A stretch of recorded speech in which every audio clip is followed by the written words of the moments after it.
त्वरित विशेष में आज हम बात करेंगे राम रहीम और हनीप्रीत की। बलात्कारी राम रहीम को सजा मिले 1 साल हो रहा है। पंचकुला में उसके समर्थकों की हिंसा को भी 1 साल पूरा हो रहा है। अब 1 साल बाद राम रहीम केस में जांच एजेंसियों को बड़ी कामयाबी मिली है। राम रहीम की राजदार हनीप्रीत की डायरी के राज खुलने लगे हैं। हनीप्रीत की डायरी जब पिछले साल सामने आई थी तो पुलिस के होश उड़ गए थे, क्योंकि उसमें कोड ही कोड थे। लेकिन हनीप्रीत की डायरी के कोड अब डिकोड हो गए हैं। प्रवर्तन निदेशालय ईडी ने क्या डिकोड किया है, आइए आपको दिखाते हैं इस खास रिपोर्ट में।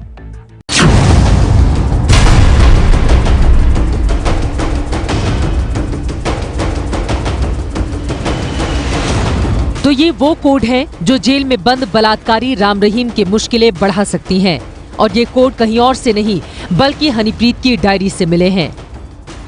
हनीप्रीत अभी भी जेल में है, लेकिन उसके कोड डिकोड हो गए हैं। ईडी ने इनका राज जान लिया है।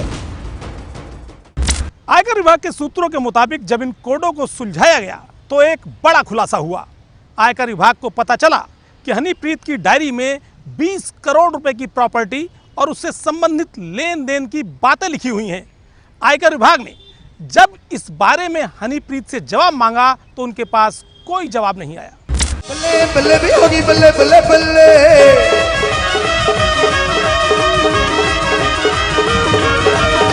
प्रेमी ने लुट लिया देखो रब नू, कानू करता जुदी थले। बल्ले बल्ले भी होगी, बल्ले बल्ले बल्ले। राम रहीम और हनीप्रीत ने करोड़ों रुपए अपनी अय्याशी में लुटाए। बाबा अपनी ताकत और संबंधों से डेरे का विस्तार करता रहा और इनका हिसाब किताब रखने का काम दिया गया था हनीप्रीत को। कोड वर्ड डिकोड होने के बाद जांच एजेंसियों को समझ में आ गया है कि करोड़ों का हेरफेर हुआ है। सूत्रों के मुताबिक जांच एजेंसियों ने हनीप्रीत के प्रतिनिधि से भी इस बारे में पूछताछ की है।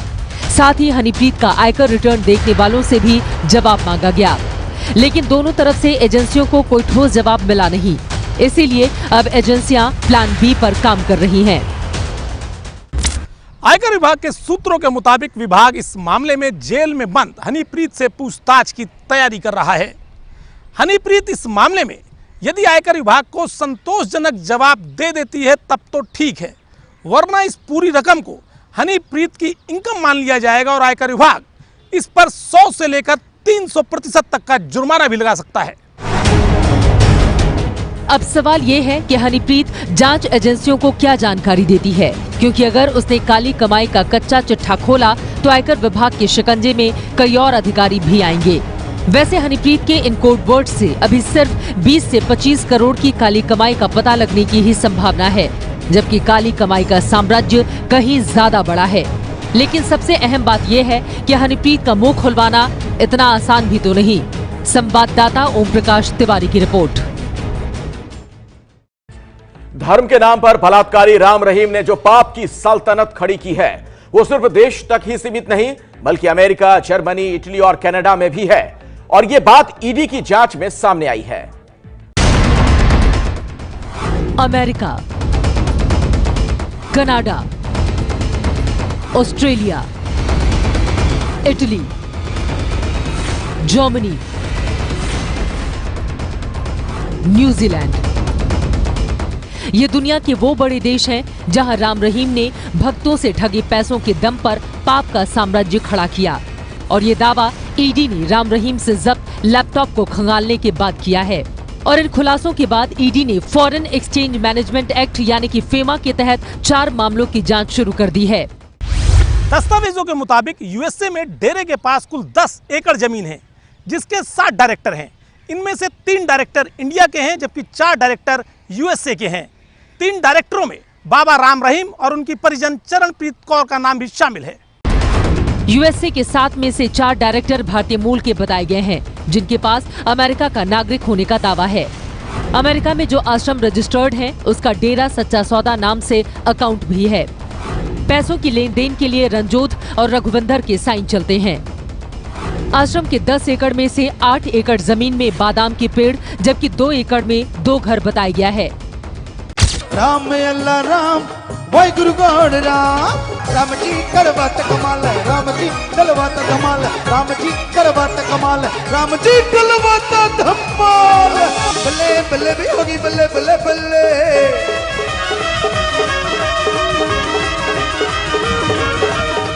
दिलचस्प बात यह है कि विदेशी आश्रमों में बाबा ने जिन्हें डायरेक्टर बनाया है उनमें से अधिकांश 8वीं या 9वीं पास हैं और ये दावा है कि गुरमीत राम रहीम ने यही खेल कनाडा में भी खेला है।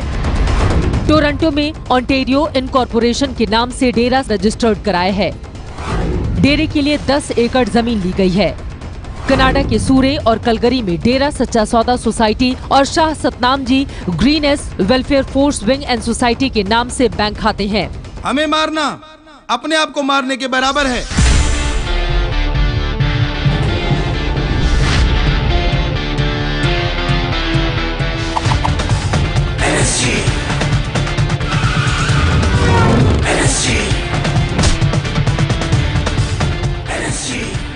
तो फिल्मों से लेकर बाकी धंधों में पाप की काली कमाई का जो पैसा लगा वो इन्हीं देशों से आता था। वैसे डेरे से बरामद लैपटॉप ने विदेश ही नहीं देश में भी घोषित और अघोषित संपत्तियों का पर्दाफाश किया है। दस्तावेजों के मुताबिक राजस्थान में 30 एकड़, हरियाणा में 105 एकड़, उत्तर प्रदेश में 15 एकड़, उत्तराखंड में 19 एकड़ जमीन है। पंजाब, हिमाचल प्रदेश, मध्य प्रदेश, बिहार, मैसूर, हैदराबाद और दिल्ली में भी संपत्तियों का जिक्र है और गुरमीत की ये काली कमाई 1500 करोड़ रुपए के पार है। जांच एजेंसी के एक आला अधिकारी ने बताया कि इस मामले में देश और विदेश दोनों जगह से जानकारियां मांगी जा रही हैं, जिसमें सबसे अहम बात यह पूछी जा रही है कि जब ये जमीनें खरीदी जा रही थी तब पैसा कहां से आया था। जांच एजेंसियों को शक है कि ये डेरे का ही पैसा है जिसे घुमाकर प्रॉपर्टियां बनाई गई।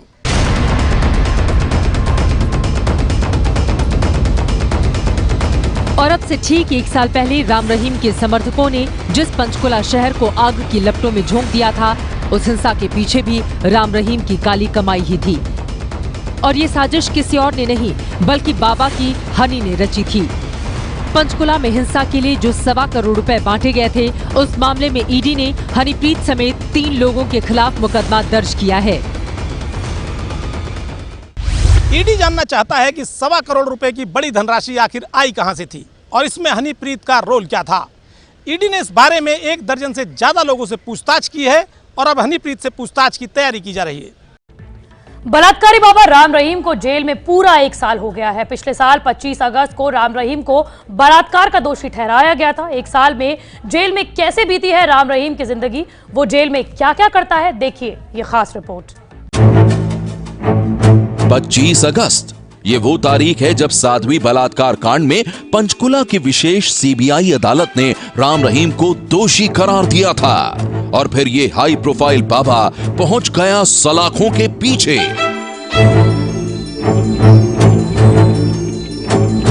जेल में राम रहीम की पहचान कैदी नंबर 8647 की है और वो जिस बैरक में बंद है वो 8 फुट लंबा और 10 फुट चौड़ा है। इस बैरक में राम रहीम के साथ 5 और कैदी भी बंद हैं।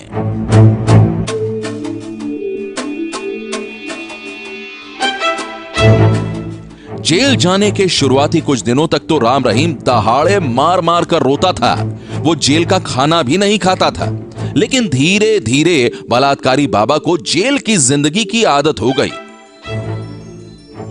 सुनारिया जेल सूत्रों के मुताबिक पिछले 1 साल में राम रहीम का हुलिया बेहद बदल गया है। जो चेहरा पहले काफी चमकता रहता था, अब उस चेहरे की सारी रौनक गायब हो गई है।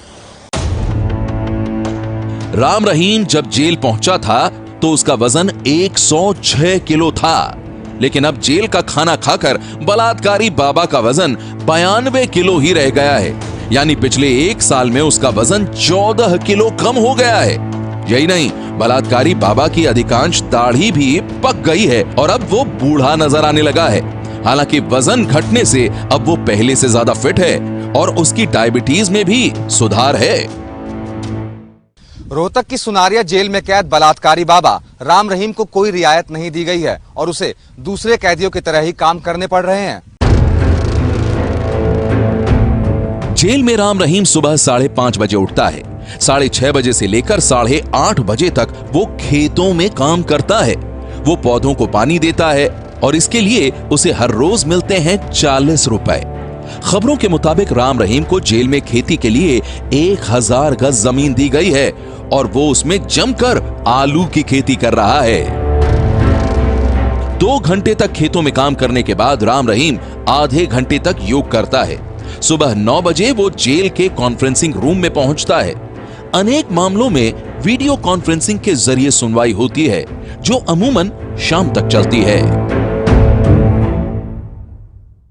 जेल में कैद बलात्कारी बाबा राम रहीम के लिए सोमवार का दिन बेहद खास होता है, क्योंकि इस दिन प्रशासन ने उसे परिवार के लोगों से मिलने की अनुमति दे रखी है। सुनारिया जेल प्रशासन की आज्ञा अनुसार राम रहीम सोमवार के दिन दोपहर 1 बजे से लेकर 4 बजे तक मुलाकातियों से 20 मिनट तक बातचीत कर सकता है। मुलाकात के लिए राम रहीम ने 10 लोगों के नाम दिए हैं, जिनमें से 8 उसके परिवार के सदस्य हैं। बाकी 2 में तेरा सच्चा सौदा की विपासना और उसकी चहेती हनीप्रीत का नाम है। सुनारिया जेल का कैदी नंबर 8647। राम रहीम की अब यही पहचान है। हर वक्त सीसीटीवी की नजर में रहने वाला राम रहीम जेल का ही साधारण खाना खाता है। वो जो कुछ भी खाता है उसके सैंपल को 72 घंटे तक सुरक्षित रखा जाता है। मनोरंजन के लिए राम रहीम लाइब्रेरी में किताबें पढ़ता है या फिर जेल के कॉरिडोर में लगे टीवी पर खबरें देखता है। बलात्कारी बाबा राम रहीम जेल के संगीत कार्यक्रम में बेहद दिलचस्पी लेता है और जब भी उसे मौका मिलता है वो कैदियों को सुनाता है अपना डिस्को भजन। उन्होंने कहा था कि मैं भी यहाँ अपनी कथा का सत्संग करना चाहता हूँ, लेकिन अभी प्रशासन का इस बारे में कोई भी व्यू नहीं आया सामने। उन्होंने 2 भजन सुनाए हमें, प्रॉपर सुरताल में सुनाए। अपने गुरुजी के 2 भजन कह के कि ये भजन मैंने बनाए हैं और अपने गुरुजी के लिए मैंने अंदर खुद ही भजन लिखे और खुद ही एल्बम बनाई है और आते उसकी शूटिंग की है। और जो यूट्यूब पे मैंने वो गाने डाले हैं, उससे जो भी पैसा आएगा वो मैं चाहता हूँ कि गरीब अनाथ बच्चों के लिए उनकी मदद हो और उनकी सेवा करूँ मैं। राम रहीम कैदियों को डिस्को भजन के अलावा प्रवचन भी देता है। वो कहता है इंसान गलतियों का पुतला है और उससे भी गलती हुई है। राम रहीम बलात्कार के आरोप में जेल में है, लेकिन उसके भक्त और समर्थकों की अंधश्रद्धा अब भी जारी है। राम रहीम के जन्मदिन के मौके पर समर्थकों ने उसे इतनी चिट्ठियां और ग्रीटिंग कार्ड्स भेजे हैं कि पोस्ट ऑफिस वाले भी परेशान हैं। यह है रोहतक के सुनारिया गांव का डाकखाना। छोटे से इस डाकखाने में गांव के ही गिने चुने लोगों की चिट्ठियां आती थी, लेकिन अब यहां सैकड़ों लोगों की चिट्ठियां हर रोज पहुंच रही हैं और ये सारी चिट्ठियां हैं बलात्कारी बाबा राम रहीम के नाम की। जी हां, सुनारिया डाकखाने के पोस्ट मास्टर जगदीश की माने तो राम रहीम के जन्मदिन यानी 15 अगस्त के पहले से ही उसके भक्तों की चिट्ठियों और ग्रीटिंग कार्ड्स का यहां तांता लग गया है। राम रहीम को जन्मदिन की शुभकामनाएं देने के लिए सैकड़ों चिट्ठियां और कार्ड हर रोज पहुंच रहे हैं। चिट्ठियों और ग्रीटिंग कार्ड्स का अंबार लगा हुआ है। पोस्ट मास्टर साहब कई दिनों से ओवर टाइम कर रहे हैं, फिर भी बलात्कारी बाबा तक वो सारी चिट्ठियां और कार्ड्स नहीं पहुंचा पा रहे हैं। 5-6 दिन से 15-20 bag speed post registry ordinary हैं, जिसके अंदर 80% बाबा की है। ग्रीटिंग कार्ड हैं स्पीड पोस्ट के द्वारा भेज रहे हैं, तो रजिस्ट्री के द्वारा हैं। ऑर्डनरी का जो कार्ड हैं वो भी 500 के लगभग डेली अलग भेजे जा रहे हैं। इससे हमारा काम बहुत बढ़ गया है। पोस्ट मास्टर साहब की माने तो पहले बाइक से चिट्ठियां बांटी जाती थी, लेकिन बाबा की चिट्ठियों और ग्रीटिंग कार्ड्स का अंबार जेल तक पहुंचाने के लिए किराए का ऑटो करना पड़ रहा है। साइकिल पे ले आया करते, फिर मोटरसाइकिल ले लगे जी, फिर ज्यादा हो जाती 30 रुपए का ऑटो करके लेनी पड़ेगी। परेशानी की कहानी सिर्फ इतनी ही नहीं है। समस्या ये भी है कि जितनी चिट्ठियां और ग्रीटिंग कार्ड्स ऑटो में लाद कर सुनारिया जेल के अंदर बलात्कारी बाबा राम रहीम तक पहुंचाए जाते हैं, उसके अगले ही दिन उससे भी ज्यादा चिट्ठियां और ग्रीटिंग कार्ड्स का अंबार पोस्ट ऑफिस के अंदर लग जाता है। सुनारिया डाकखाने के कर्मचारी ऑटो में लाद कर हजारों चिट्ठियां और ग्रीटिंग कार्ड्स बलात्कारी बाबा तक हर रोज पहुंचा रहे हैं और ये सिलसिला अब भी जारी है। जेल में राम रहीम के नाम हजारों चिट्ठियां और कार्ड्स पहुंच रहे हैं, तो जेल कर्मियों का काम भी काफी बढ़ गया है। राम रहीम तक हर चिट्ठी पहुंचाना जेल कर्मियों की भी ड्यूटी है और इसलिए वो भी बाबा की चिट्ठियों और कार्ड्स के बोझ तले दबते जा रहे हैं। सूत्रों के मुताबिक सुरक्षा के लिहाज से जेल कर्मचारियों को राम रहीम की हर चिट्ठी की स्कैनिंग करनी पड़ती है और इस काम से जेल कर्मचारी खासे टेंशन में हैं।